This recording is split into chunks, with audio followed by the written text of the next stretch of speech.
असतो. भविष्य सुद्धा आपल्या हातात असतं. काय व्हायचंय, काय घडायचंय, आपली माती करून घ्यायची का जीवनाचं सोनं करायचं हे सुद्धा आपल्या हातात. अहो आपण जर खराब वागलं, घाण वागलं तर आपल्या जीवनाची मातीच होणार आहे.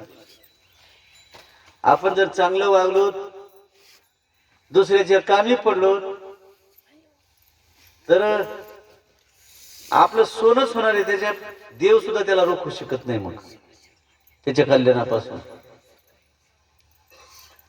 म्हणून हे आपल्या हातात कर्तव्य आहे. भविष्य आपल्या हातात असतं. चांगलं काम अभ्यास केला की तो गुणवत्ता मेरिट मध्ये उत्तीर्ण होतो आणि अभ्यास नाही केला तर नापास होतो. तसं ही मरणरूपी एक परीक्षा आहे. हे जीवनात चांगला जर कार्यरूपी अभ्यास केला, चांगलं कार्यरूपी, तर तो शेवट तो भला माझा बहुगोड झाला. शेवट चांगला होतो. अंतकाळी ज्याच्या नाम आले मुखा आणि तुका म्हणे सुखा पार नाही. सांगत तुम्ही जसं शरीर असतं तशी भावना असते.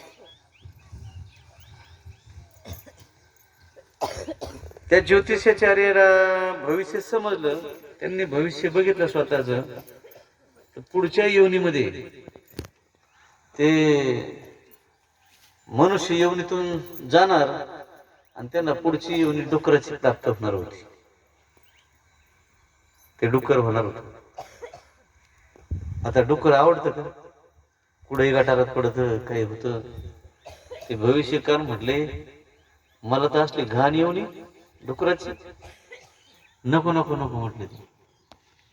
आणि त्यांनी आपल्या मग शिष्याला सांगितलं, हे बघा मेल्यावर मी डुकराच्या योनीला जाणार आहे आणि ती योनी घाण योनी मला काही नको. मी मेल्यावर अमक्या अमक्या ठिकाणी एक डुकरी येईल, म्हणजे प्रसूत होईल.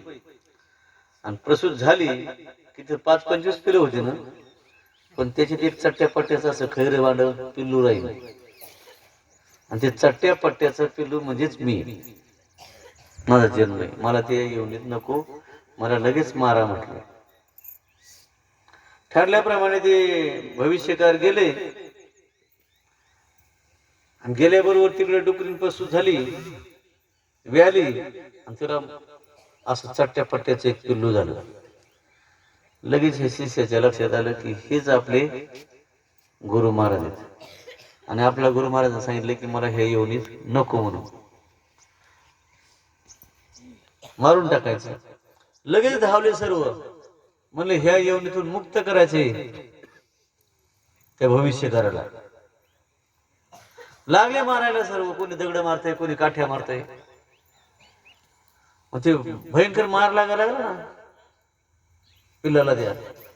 आणि मग त्याला वाचा फुटली की आता मला मारू नका, मला मारू नका. मारल्यावर खूप मला वेदना होतात. आता मला मारू नका, आता मला हीच योनी बरी वाटते.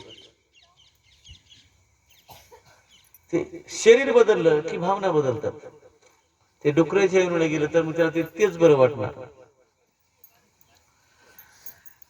तसं माणसाचं सुद्धा शरीर बदललं, अवस्था होत्यात माणसाच्या. तरुणपण, बाळपण, वृद्धपण, हे का नाही, प्रौढपण, वेगळ्या वेगळ्या भावना असतात. आणि म्हणून माणसाने जगत असताना